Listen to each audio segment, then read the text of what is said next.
ठीक है, वही होगा। और तीसरी इच्छा? मेरी तीसरी ख्वाहिश ये है कि मेरी गहनों की बक्सा तरह तरह के गहनों से भर जाए। मैंने तुम्हारी 3 मनोकामनाएं पूरी की। तुम हमेशा अपने सिर पर घूंघट ओढ़ कर क्यों रखते हो? तुम जरूर घूंघट के पीछे कुछ छुपाती हो। घूंघट को जरा हटाओ तो। इतना कहकर चुमकी ने अपनी भाभी का घूंघट खींचकर हटा दिया।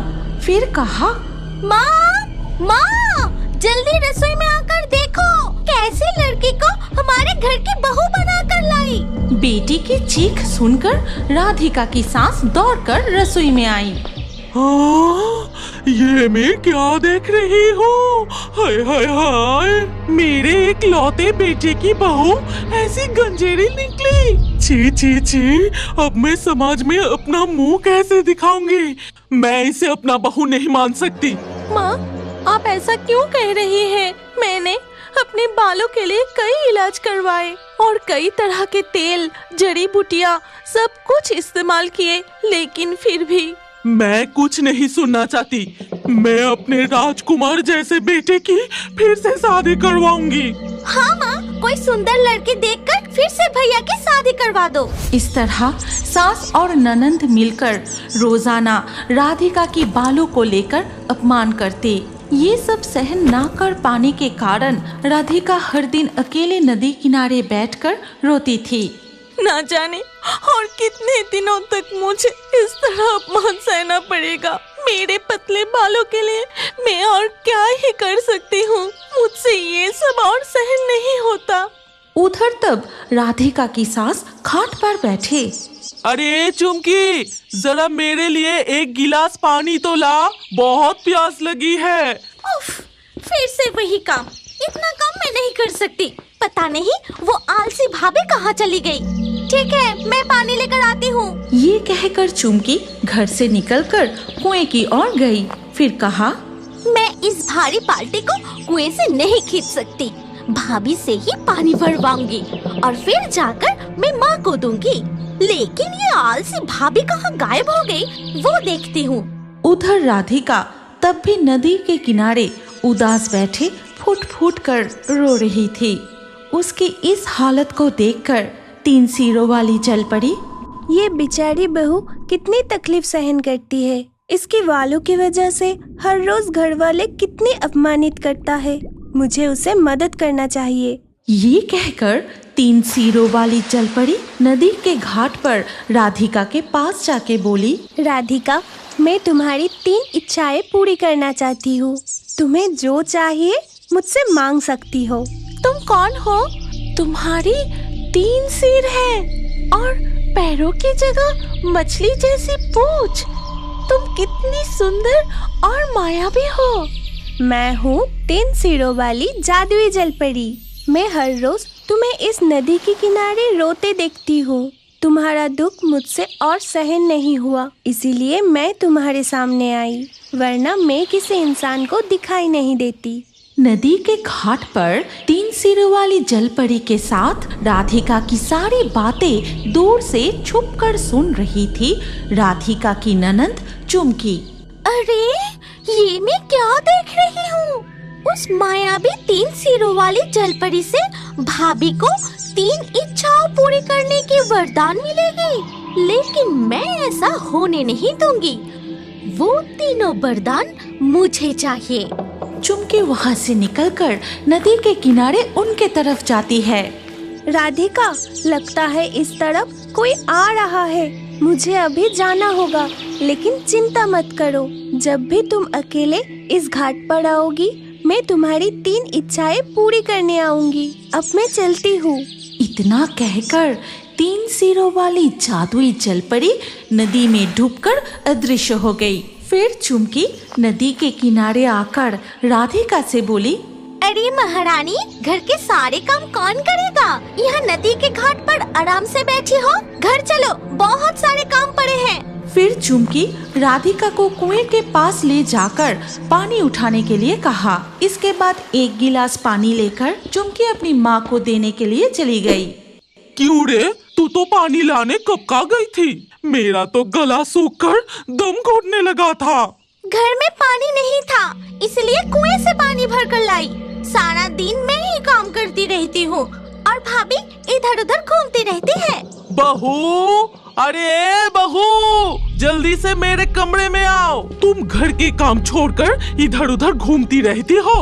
आज से झाड़ू लगाना, गाय को चारा देना, खाना बनाना, सारे काम तुम अकेली करोगी, समझे? इधर जब राधिका की सास उसे डांटने में व्यस्त थी, तब चुमकी मन ही मन सोचने लगी, मुझे आज ही भाभी की एक साड़ी चुरानी होगी, फिर वो साड़ी पहन के मैं नदी के घाट पर जाऊंगी। उसके बाद चुमकी सीधे अपनी भाभी के कमरे में जाकर चुपके से एक साड़ी चुरा कर अपने कमरे में रख दी। कल सुबह भाभी को घर के सारे कामों में व्यस्त रखना होगा और उसी मौके पर मैं नदी के घाट पर जाऊंगी। इसके बाद धीरे धीरे दिन ढल के रात हो गई। राधिका रात के खाना बनाने के बाद जब वो रसोई से निकलकर अपने कमरे में गई, तब उसकी ननंद छुपके से रसोई में घुसकर चावल की थाली में बाल मिला दिया। रात में जब राधिका अपनी पति, सास और ननंद को खाना परोसा, तब उसका पति गुस्से से कहा, ये क्या, चावल में बाल कैसे आ गया? पूरे दिन काम करके घर लौटा और अब चैन से खाना भी नहीं खा सकता। ये खाना मैं नहीं खाऊंगा। अरे बहू, तुम्हारे बालों के साथ साथ क्या तुम्हारी आंखें भी चली गई है? तुम्हें दिखाई नहीं दिया चावल में बाल है और ये खाना मेरे बेटे को परोस दिया? मैंने खाना बनाते समय सब कुछ अच्छे से साफ करके पकाया था। माँ, मुझे नहीं पता कि इसमें बाल कैसे आ गया। खाना खाने के बाद सब अपने कमरे में सो जाते हैं और अगले दिन सुबह होते ही चुमकी अपनी भाभी से कहा, आज तुम पूरे दिन घर के काम करोगी, कहीं बाहर मत जाना, नहीं तो आज तुम्हारी हालत बहुत बुरा होगा। इसके बाद चुमकी अपने कमरे में जाकर भाभी की साड़ी पहनकर छुपते छुपाते नदी के घाट पर जाती है। फिर आज मुझे बस भाभी की तरह दुखी होने का नाटक करना होगा, लेकिन मेरे सिर पर तो घने बाल हैं। अगर जलपरी ने पहचान लिया कि मैं राधिका नहीं हूँ तो? नहीं, मैं अच्छी तरह से घूंघट डालकर अपना चेहरा छुपा लेती हूँ ताकि जलपरी मुझे किसी तरह से ना पहचान सके। फिर चुमकी घूंघट डालकर अपना सिर और चेहरा छिपाकर दुख भरी कहानी सुनाने लगी। उसकी बातें सुनकर जलपरी पानी से सिर उठाए नदी के किनारे आती है। फिर अपनी मन की 3 इच्छाएं मुझे बताओ, मैं उन्हें पूरी करूंगी। मैं बहुत सुंदर बनना चाहती हूँ। ठीक है, आशीर्वाद दिया। दूसरी इच्छा बताओ। मेरे बाल सबके बालों से लंबे और सुंदर हो। ठीक है, वही होगा। और तीसरी इच्छा? मेरी तीसरी ख्वाहिश ये है कि मेरी गहनों की बक्सा तरह तरह के गहनों से भर जाए। मैंने तुम्हारी 3 मनोकामनाएं पूरी की, अब तुम घर लौट जाओ। लेकिन याद रखना, अगर कोई मुझसे छल पूर्वक वरदान मांगता है तो उसे विपरीत फल मिलता है। इतना कहकर जलपरी पानी में डूबकर अदृश्य हो गई। इसके बाद चुमकी घर लौट के जैसे ही वो अपनी घूंघट उठाई और आईने में देखी तो देखा कि उसकी सर पर एक भी बाल नहीं था और वो बहुत ही बदसूरत बन गई थी। तभी वो अपना गहनों की बक्सा खोलकर देखा, जिसमें 2-4 जो गहने थे अब वो भी गायब हो गया है। और ये सब देखकर चुमकी, हे भगवान, ये मेरे साथ क्या हो गया? चुमकी की रोने की आवाज सुनकर उसकी माँ और भाभी दौड़कर उसके कमरे में आई। छी छी छी छी छी, तू कितनी बदसूरत बन गई। तू मेरी बेटी है, अगर समाज में कहूँगी तो मेरी बेइज्जती हो जाएगी। ये सब उस भाभी की वजह से हुआ है। उसकी जलपरी दोस्त ने मुझे श्राप दे दिया। चुमकी की बातें सुनकर राधिका सारी सच्चाई समझ गई। फिर वो दौड़कर नदी के घाट पर जाती है और 3 सिरों वाली जलपरी को पुकारने लगी। राधिका की आवाज सुनते ही जलपरी वहाँ आती है। मैंने तुम्हारी ननद को सबक सिखाने के लिए उसे विपरीत फल का वरदान दिया। उसे माफ कर दो जलपरी, वो अनजाने में ये गलती कर बैठी। लेकिन जो वरदान मैं देती हूँ उसे मैं वापस नहीं ले सकती। आज मैं तुम्हें वरदान देना चाहती। तुम मुझसे अपनी मन की 3 इच्छाएं मांग लो। मेरी ननद का रूप पहले जैसा कर दो, उसके बाल वापस ला दो और उसके खोए हुए गहने भी लौटा दो। ठीक है, वैसा ही होगा। लेकिन राधिका, तुमने अपने लिए तो कुछ नहीं मांगा। सबको खुश देख के मैं भी खुश रहूंगी और मेरा दुख वो मैं खुद सह लूंगी।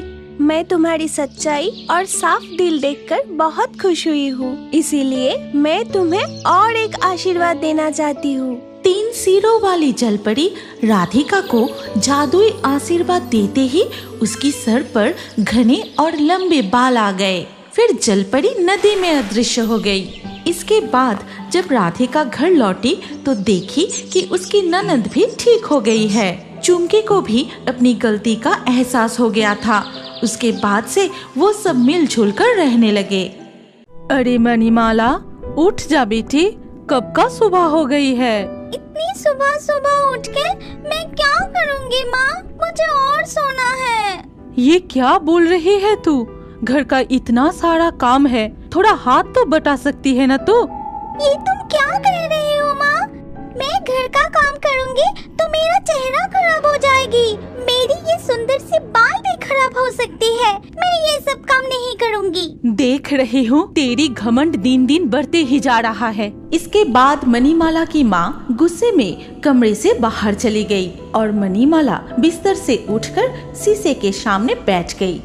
मैं कितनी सुंदर हूँ और मेरी बाल रेशम की तरह है। मैं घर के काम करूँगी, ये शोभा नहीं देती।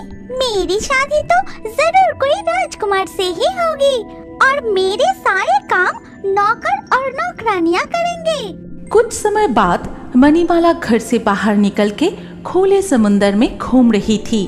तभी उसे उत्तरी राज्य के जल कुमार ने देखा। अरे वाह, वो जल कुमारी तो बहुत खूबसूरत है और उसकी बाल एकदम रेशम की जैसा है। उससे ही मैं शादी करूँगा। इतना कहकर जल कुमार नीलय वहाँ से चला गया।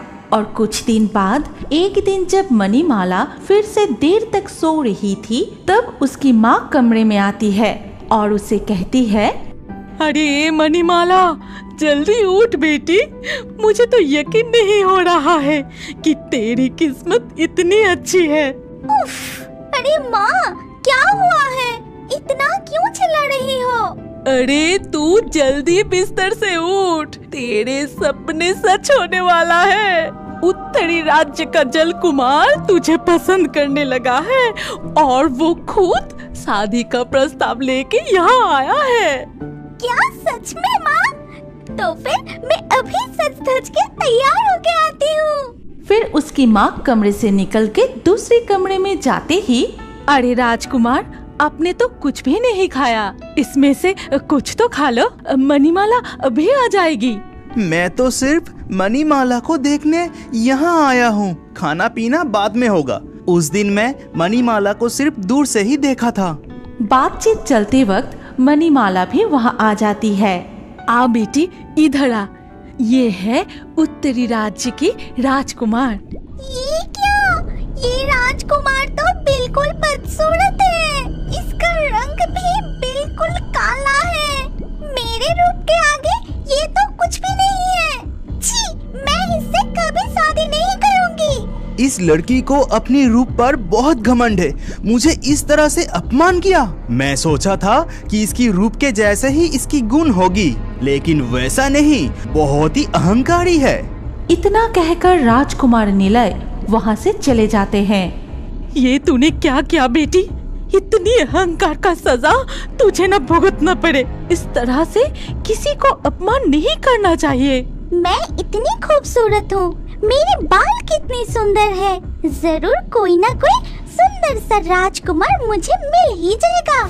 ऐसे ही दिन बीतते गए और मणिमाला सुंदर राजकुमार की प्रतीक्षा करती ही रही और हर समय सजती संवरती रही। एक दिन मणिमाला नदी के किनारे बैठ के अपने बालों को सुखा रही थी। तभी नदी के किनारे पेड़ पर एक चुड़ैल बैठी थी। वो जलपरी कितनी खूबसूरत है, कितनी सुंदर बाल है उसकी। मुझे उसे और उसकी रेशमी बाल छूकर देखने की बहुत इच्छा हो रही है।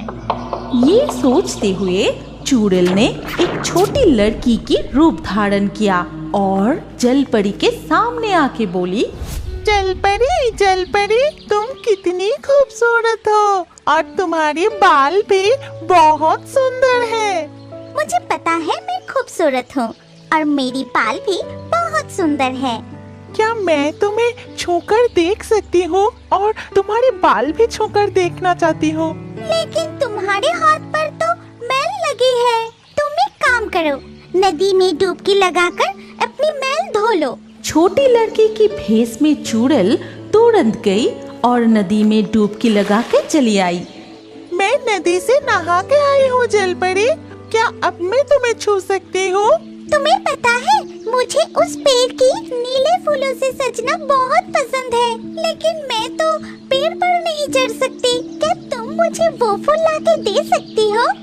मैं तो एक छोटी लड़की हूँ, इतनी ऊंची पेड़ से मैं फूल कैसे लाऊंगी? अच्छा ठीक है, फिर भी मैं फूल तोड़ के लाती हूँ। उसकी इच्छा तो देखो, मेरे हाथ पकड़ना है, मेरे बाल छूना है। खुद की चेहरा कभी देखी है? कितनी बदसूरत है। इस समय वो फूल लाने गई है, मैं पानी के अंदर चली जाती हूँ, फिर वो मुझे छूना तो दूर ढूंढ भी नहीं पाएगी। इसके बाद मणिमाला पानी में चली गई और छोटी लड़की फूल लेकर वापस आ गई। तब चला गया, मुझे झूठ बोलकर, झूठी आशा दिखाकर मुझे काम करवा के पानी में चला गया। उसकी अपनी रूप पे बहुत घमंड है।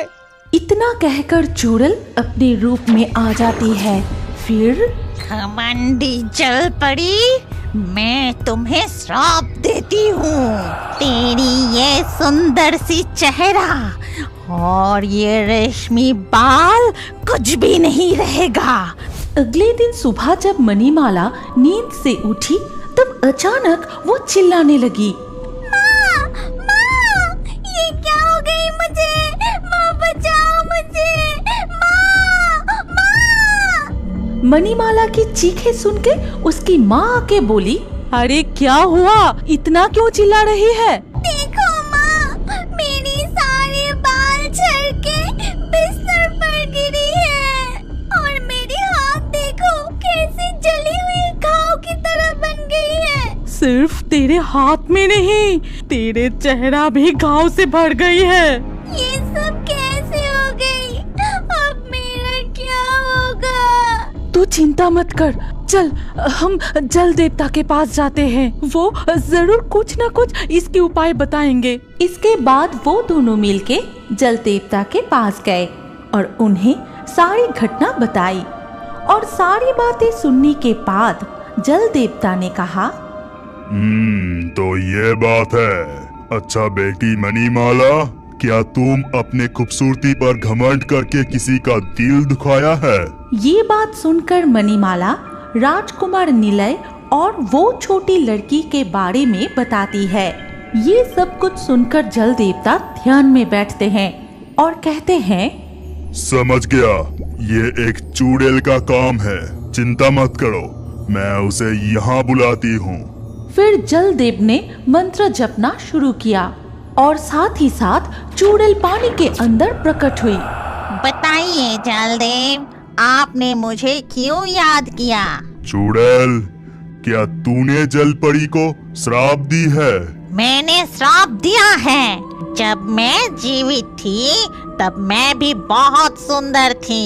मेरे बाल बहुत खूबसूरत हुआ करते थे, लेकिन एक घातक बीमारी के कारण मेरे रूप बाल खत्म हो गए।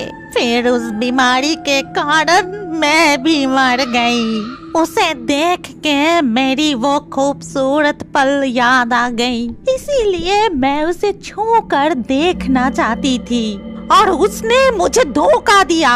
मुझसे बहुत बड़ी गलती हो गई है, मैं फिर कभी ऐसा नहीं करूँगी।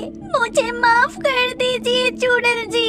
सिर्फ चुड़ैल से नहीं, तुम्हें जल कुमार नीलय से भी माफी मांगना पड़ेगा। मैं उसके भी पास जाके माफी मांग लूंगी। चुड़ैल, तू जल परी को छू के तेरी कामना पूरी कर ले और उसे पहले जैसा कर दे। जलदेव के आदेश अनुसार चुड़ैल आगे आई, फिर मणिमाला को छूकर उसे पहले जैसा बना दी। तभी मणिमाला की सर बालों से भर गई। फिर मणिमाला जल कुमार नीलय के पास जाती है और उससे भी माफी मांग लेती है। ठीक है मणिमाला, मैं तुम्हें क्षमा कर दी। क्या तुम अब मुझसे शादी करने के लिए राजी हो? हाँ राजकुमार, मुझे गलती का एहसास हो चुकी है। मैं आपसे शादी करने के लिए राजी हूँ। उसके बाद उन्होंने शादी कर ली और जल राज्य में सब एक साथ खुशहाल जिंदगी बिताने लगे। क्या अब बड़े होकर भी कार्टून देखना पसंद करते हैं? तो अपना नाम कमेंट करें और हमारे पिछले वीडियो से लकी ड्रॉ में चुने गए नाम हैं सलमा, नवनीता, निकिता, संजीत, करिश्मा, स्वस्तिका, फिजा, अमन, सपना, लता, वशिम, चंदनी, बिट्टू, सुषमा, रोशमी। जिन दर्शकों ने हमारे चैनल को सब्सक्राइब करके फिर कमेंट में अपना नाम लिखा, हमारे अगले वीडियो में उन्हीं के नाम चुने जाएंगे। इसीलिए रियोबर्ड्स हिंदी यूट्यूब चैनल को जरूर सब्सक्राइब करें और स्क्रीन पर आई हमारी अगली कहानी भी देखें। उसमें भी आपका नाम हो सकता है।